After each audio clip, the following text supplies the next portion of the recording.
नमस्कार दोस्तों, कैसे आप लोग? तो आज देखिए फिर से आपके सामने कुछ ऐसे कंपनी के बारे में चर्चा करूँगा, जिसके ऊपर जब कंपनी के ऊपर एक टेक्निकली चार्ट पैटर्न्स बना था, तब भी मैंने आपको डिस्कशन किया था कि इस कंपनी के ऊपर अ, एक अच्छा खासा जर्नी और वो भी कम दिनों के अंदर-अंदर आपको देखने को मिल सकता है। उसी का ही झलक आपको दिखाऊँगा क्योंकि बहुत सारे लोगों का कमेंट्स होता है, क्या सही में सर आप जिस स्ट्रैटेजीज़ को फ़ॉलो करके काम करते हैं, क्या उसमें दम है? तो कितना दम है, आज इस वीडियो के अंदर आपको पता चलेगा। तो चलो एक-एक करके सारे डिटेल्स को आपके साथ शेयर कर लेता हूँ। उससे पहले फर्स्ट टाइम विज़िट किया है चैनल को तो ज़रूर सब्सक्राइब कर लेना।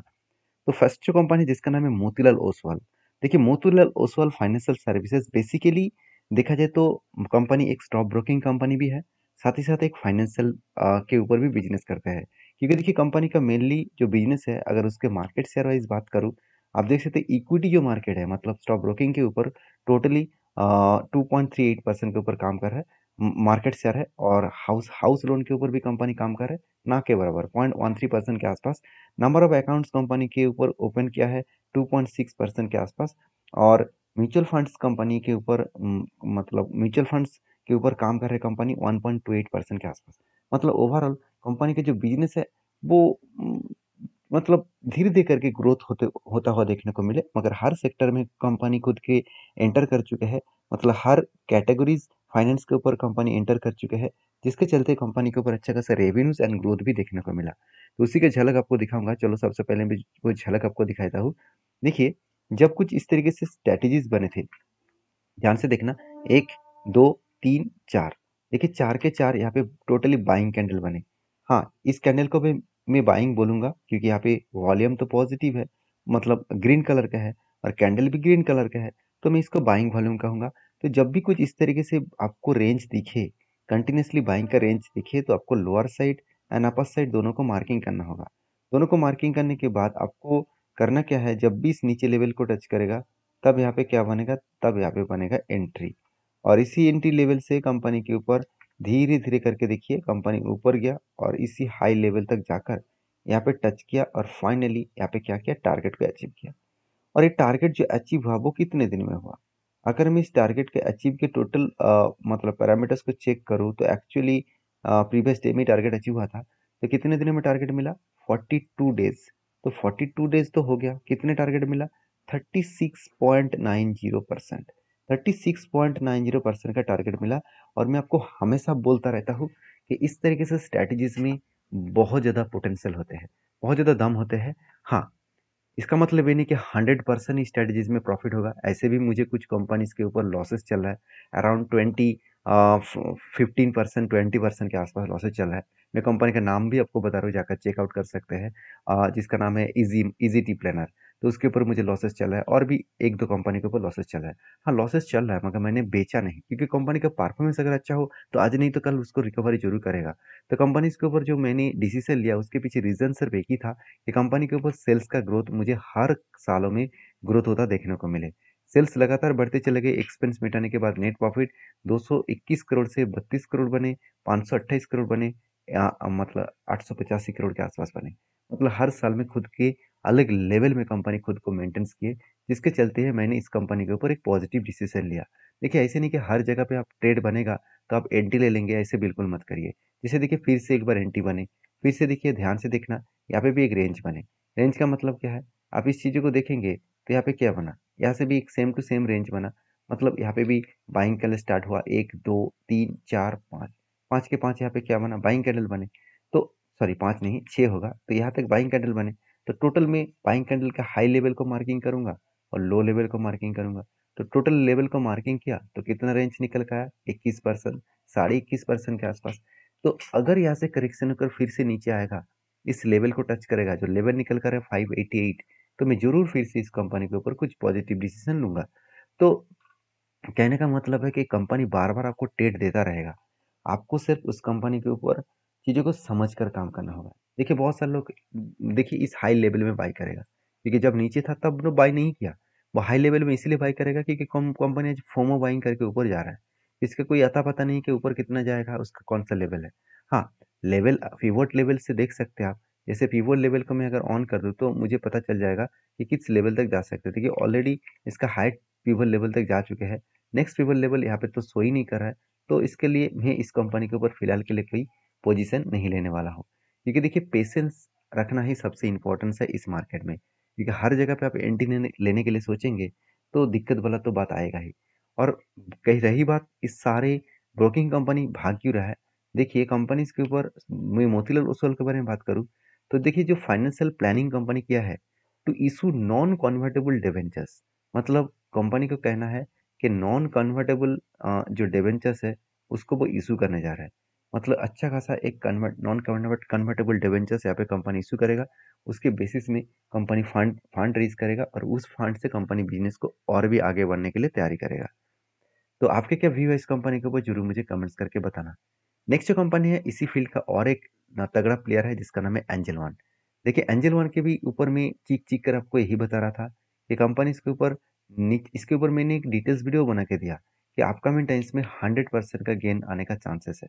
तो उसके ऊपर मुझे कुछ कमेंट्स ऐसे भी आए कि सर आप क्या भविष्यवाणी करते हैं? देखिए मैं कोई भविष्यवाणी तो नहीं करता हूँ। हाँ, इस मार्केट में इतने सालों के एक्सपीरियंस है वो मैं आपके साथ शेयर कर रहा हूँ। अभी देखिए जब एकदम नीचे लेवल में था मैंने आपको ये भी बताया कि मेरा एंट्री लेवल 20 करीबन 80 के आसपास है, 2080 के आसपास मेरा एंट्री लेवल है, क्योंकि मैंने इस जगह पे एंट्री इसीलिए मतलब लिया था क्योंकि जब भी इस कंपनी ने करेक्शन किया एक नीचे लेवल में आया तो स्ट्रांगली यहाँ पे नीचे एक सपोर्ट लेवल था, वो सपोर्ट लेवल करीबन 1935।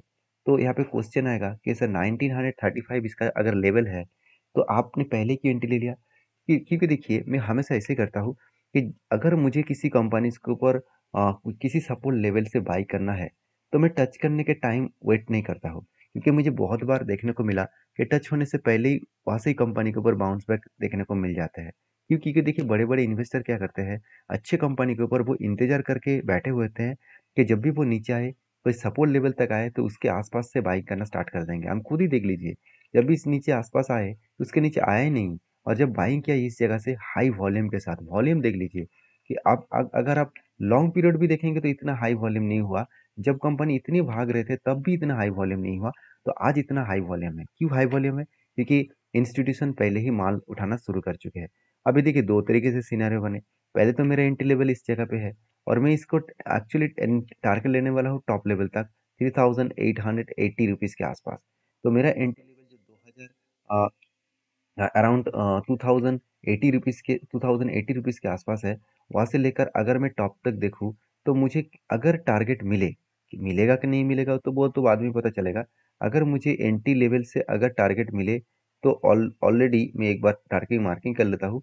हाँ, ऑलरेडी मुझे टारगेट मिलने का चांसेस है 86% के आसपास।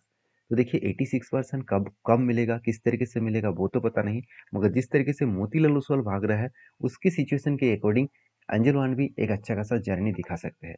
तो बाकी एंजल वन के ऊपर मैं बुलिश हूँ, आपके क्या व्यू है जरूर कमेंट्स करना। और हाँ, मुझे और एक ट्रेड भी यहाँ पे देखने को मिला, वो ट्रेड भी मैं आपके साथ शेयर कर लेता हूँ। देखिए जब भी इस तरीके से हाई वॉल्यूम के साथ कोई भी ट्रेड होता है तो आपको उस लेवल को मार्किंग करना है जो बाइंग कैंडल बना है। तो टोटल जब मैंने मार्किंग किया तो मुझे टोटल रेंज देखने को मिला 35%। तो अगर नीचे आकर इस लेवल को टच करेगा तो मैं कुछ क्वांटिटी फिर से यहाँ पे एडिंग करूंगा, और जो क्वांटिटी एडिंग यहाँ पे करूंगा वो यहाँ पे मैं एग्जिट लेने वाला हूँ, क्योंकि इस स्ट्रेटेजीज को मैं छोड़ने वाला नहीं हूँ, क्योंकि इस स्ट्रेटेजीज में दम है।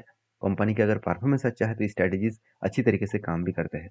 तो प्लीज़ रिक्वेस्ट करूंगा आप इस तरीके से स्ट्रेटेजीज को सीखिए, आप स्टडी करिए, बैक टेस्टिंग करके देखिए और उसके बाद डिसीजन लीजिए। मेरे तरफ से कोई भी रिकमेंडेशन नहीं है कि इस तरीके से स्ट्रेटेजीज बना है तो आप भी बाई करें सेल करें, ऐसे बिल्कुल मत करें, क्योंकि रिस्क हर किसी का अलग अलग मतलब ओपिनियन के हिसाब से लेना पड़ेगा। तो आपके ओपिनियन क्या है, आपके एक बार फाइनेंशियल एडवाइजर के साथ बातचीत करके ही काम करना। और वीडियो अच्छा लग रहा होगा तो प्लीज़ एक लाइक कर देना, क्योंकि देखिए इतने सारे जो डेटा मैं आपके साथ शेयर करता हूँ, मेरे इतने साल के एक्सपीरियंस आपके साथ शेयर कर रहा हूँ। तो अगर आपको मेरा एक्सपीरियंस मतलब डेटा एक्सपीरियंस अच्छा लगे तो एक लाइक जरूर कर देना। नेक्स्ट जो कंपनी उसका नाम है एनटीपीसी। देखिए एनटीपीसी के ऊपर कहने का जरूरत ज़्यादा कुछ नहीं है, क्योंकि एनटीपीसी इंडिया की एक पॉपुलर कंपनी है, नंबर वन कंपनी है, क्योंकि पावर जनरेशन एंड डिस्ट्रीब्यूशन इस नेटवर्क के बेसिस में कंपनी इंडिया के नंबर वन कंपनी है। नंबर वन कंपनी इसीलिए बोल रहा हूँ क्योंकि कंपनी में पोटेंशियल भी है। मान लेते हो गवर्नमेंट कंपनी है फिर भी इस कंपनी में दम कितना है आप देख लीजिए, कंपनी के ऊपर रुकावट का नाम ही नहीं ले रहा है। कोविड के बाद तो कंपनी मतलब चार चांद लग चुके इस कंपनी के ऊपर, 75 रुपीज से 420 रुपीज तक जर्नी किया।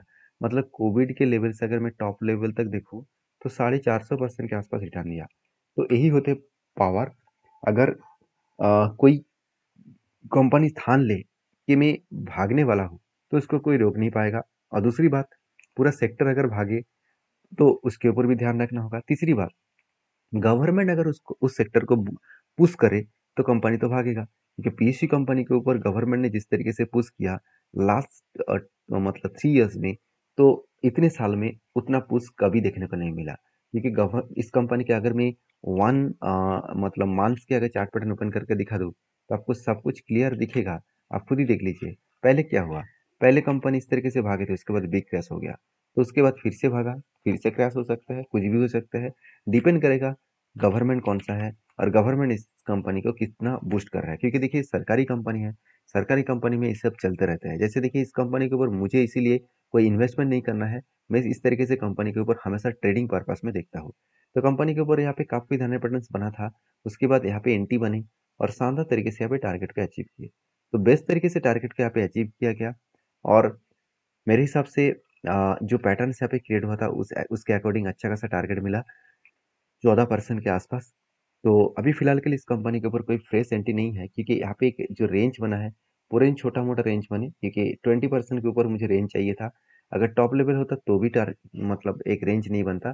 तो मैं फिलहाल के लिए इंतजार करूंगा, कोई मौका मिले तब मैं इस कंपनी के ऊपर कोई डिसीजन लेने वाला हूँ। अभी क्वेश्चन ये है कि इंडिया में सारे कंपनीज भाग क्यों रहा है। उसके पीछे एक ही रीजन है, वो रीजन है टोटली देखा जाए तो यूएस में जो मतलब फेडरल बैंक है, मतलब यूएस यूएस में जो फेड डिपार्टमेंट है, फेड का जो चेयरमैन है, उन्होंने कहा कि इंटरेस्ट रेट को घटाया जाएगा। इसमें इंटरेस्ट रेट को घटाया जाएगा, मतलब एक बड़ा अनाउंसमेंट है। अगर इंटरेस्ट रेट कम हो गया तो मार्केट में और ग्लोबली मार्केट में एक बड़ा धमाका यहाँ पे होने का चांसेस है। बाकी आपकी क्या व्यू है, आपकी क्या राय है, जरूर मुझे कमेंट्स करके बता सकते हैं। नेक्स्ट जो कंपनी है उसके बारे में बात, उसका नाम है गारमेंट मंत्रा लाइफस्टाइल लिमिटेड।